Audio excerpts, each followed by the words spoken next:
What's going on, guys? Packing up some eBay orders here. Wanted to make a quick video to talk about how I'm grading in the future. One of the videos that I've received the most views on so far was the tag grading review video that I did, and hands down, no doubt, tag has the best looking slabs, best feel of a slab in my opinion.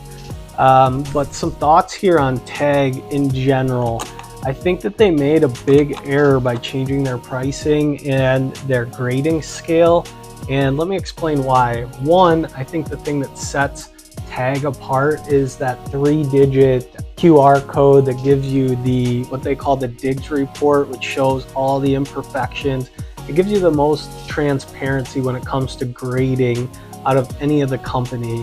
One of the things that is unfortunate about this as a whole, or something that I think they still need to work out, is I've never received a 7 grading before with any company, and I got a 7 and I think 2 8s with tag, and this card right here is a 9.5 on the front according to their report, but it was like a 7 on the back. Overall I got a 7 for that reason, and I don't know, that just seems ridiculous. I don't think that people want an unattainable grading scale. I think that people desire transparency and understanding why their cards did what they did. But for somebody that scrutinizes their cards like I do before they send them in, I'm looking at multiple copies of certain cards. I'm looking at trying to get 10s on every single card. So usually I get a 9, maybe 1 8 worst case scenario.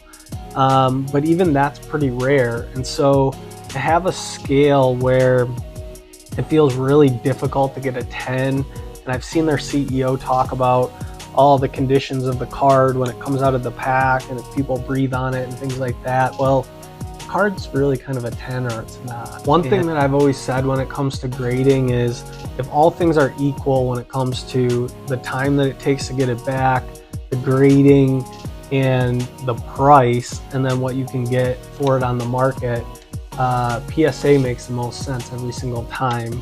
But obviously we know that they get the most cards, so their grading isn't always the quickest, so that impacts certain things, right? So I have used SGC, PSA, tag. I've done one order with Beckett in the past, but probably won't use them again in the future, just because if their pricing's the same as PSA and it takes the same amount of time, why wouldn't you send it to PSA? But anyways, I've had a lot of success with SGC when it comes to getting orders through quickly with their specials. Stuff like this, when they were doing the Topps Chrome specials, I mean, you could send in lower level cards, get them graded, get them turned around really quickly, and get those on the market for resale really quickly, which obviously, you know, the first to market is going to give you an advantage in getting the highest price or the highest return on your cards if you elect to go that route.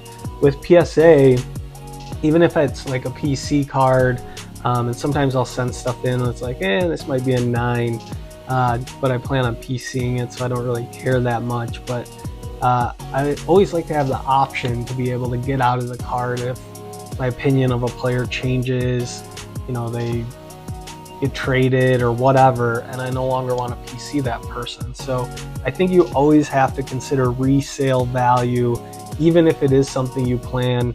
Unless you plan to PC it forever, you just never know with these things. So you have to be nimble when it comes to being able to move cards, moving in and out of stuff in the market, even with your own personal collections, in my opinion. So those are my thoughts. I really do enjoy the tag slabs. I did have a couple nice ones, like this Aaron Rodgers 2 of 2 that came through on tag. But overall, like I said, if it costs $25 to get the full report in a tag slab and it takes upwards of a month, then why wouldn't I just send it into PSA in their $14, $15 grading special and have the potential for more resale value in the future? So those are my thoughts. Those are my plans as far as grading things in the future. Probably going to be sticking strictly to PSA and SGC on a case-by-case basis when it comes to timing. Also, if something's like maybe borderline, or maybe a 9.5, might be of more value than a 9.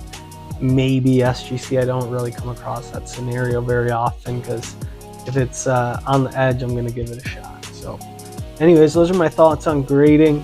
Let me know what you guys think, where the market's headed in this regard.